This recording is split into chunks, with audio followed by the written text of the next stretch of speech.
Guys, इस आधुनिक दौर से पहले के बच्चे हर रविवार को जंगल जंगल बात चली है, पता चला है। अरे चड्डी पहन के फूल खिला है, फूल खिला है। ये गाना सुनते हुए बड़े हुए हैं। ये कार्टून मोगली का गीत था जो उस दौरान के बच्चों को खूब पसंद था। जैसे कि हम सब जानते हैं, मोगली एक छोटे बच्चे की कहानी थी जो अपने माता पिता से बिछड़ने के बाद भेड़ियों के बीच बड़ा हुआ और उन्हीं की तरह ही बन गया। ये कार्टून आधारित था रुडयार्ड किपलिंग द्वारा 1894 में प्रकाशित हुई था जंगल बुक पर। इसके बाद 1967 में इस किताब पर फिल्म भी बनी। बेशक भेड़ियों के साथ बड़ा हुआ लड़के की कहानी एक अंग्रेज लेखक ने लिखी थी, लेकिन ये कहानी वास्तव में एक भारतीय व्यक्ति के जीवन से हूबहू मेल खाती है। बहुत सी रिपोर्ट में ये दावा किया गया कि रुडयार्ड किपलिंग को उनकी प्रसिद्ध जंगल बुक के लिए प्रेरणा इसी भारतीय शख्स से मिली थी। ये कहानी है भारत के दीना सनीचर की, जो 19वीं शताब्दी के अंत में जंगली भेड़ियों के एक झुंड के बीच में पला बढ़ा। लेकिन इस शख्स की कहानी इतनी सुंदर और रोमांचक नहीं थी जितनी किताब और फिल्म रूपांतरण में दिखाई गई है। बहुत से लोग मानते हैं कि मोगली के लिए दीना सनीचर के वास्तविक जीवन से प्रेरणा ली गई है। हालांकि वो जंगली जानवरों द्वारा पाला जाने वाला एकमात्र बच्चा नहीं है। समय के साथ साथ ऐसे बहुत से बच्चों के उदाहरण सामने आए जो जानवरों के बीच पले बढ़े। हाँ, ये कहा जा सकता है कि दीना सनीचर ऐसा पहला उदाहरण बना। ये 1872 की बात है जब शिकारियों के एक समूह ने दीना को जंगली भेड़ियों के एक झुंड के साथ जंगल में चारों ओर घूमते हुए पाया। पहले इन शिकारियों को विश्वास नहीं हुआ कि ऐसा हो सकता है। वो एक बच्चे को अपने चारों अंगों पर भेड़ियों के झुंड के आगे दौड़ता देखकर हैरान थे। वो इसे अपने साथ इंसान के बीच ले जाना चाहते थे। उन्होंने दीना का पीछा किया। दीना और एक भेड़िया एक गुफा में छिप गए। शिकारियों ने दीना को पकड़ने के लिए गुफा में आग लगा दी। आग लगाने की वजह से भेड़िया और दीना को गुफा से निकलना पड़ा। इसके बाद शिकारियों ने भेड़िए को गोली मार दी और दीना को अपने साथ ले गए। जिस समय शिकारियों ने दीना को पकड़ा उस समय उसकी उम्र लगभग 6 साल की थी।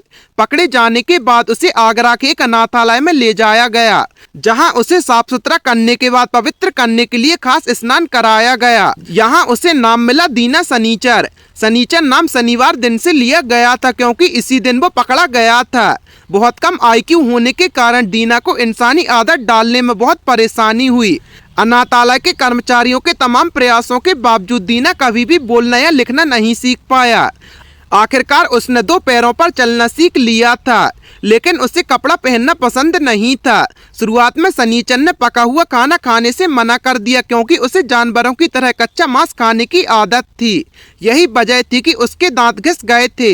भले ही सनीचर को दूसरों से संवाद करने के लिए संघर्ष करना पड़ा, लेकिन उसने एक जंगली लड़के से दोस्ती कर ली जो अनाथालय में ही बड़ा हुआ था। इस लड़के की दोस्ती ने दीना को इंसान की एक आदत सिखा दी और वो थी धूम्रपान की लत। यही धूम्रपान दीना के लिए टीबी की बीमारी का कारण बना। इंसान के बीच रहने के 10 साल बाद भी दीना अपने जंगली पक्ष को दबा नहीं पाया था। वो अभी भी अन्य लोगों के आसपास रहते हुए चिंतित रहता था। उसका रूप कुछ इस तरह था। उसके बड़े दांत थे और नीचे माथा था और वो सिर्फ 5 फीट का था। आखिरकार 1895 में केवल 29 वर्ष की उम्र में दीना सनीचर की टीबी के कारण इस दुनिया को अलविदा कह गया। गाइस, दीना भारत में जंगली जानवरों द्वारा पाला जाने वाला अकेला लड़का नहीं था। समय के साथ ऐसे और भी मामले सामने आए। भारत के उसी समय के आसपास 4 अन्य बच्चों की खोज की गई थी। दीना सनीचर के अलावा अमला और कमला के मामले भी काफी चर्चा में रहे थे। इन 2 लड़कियों को 1920 में भेड़ियों के एक झुंड से बचाया गया था।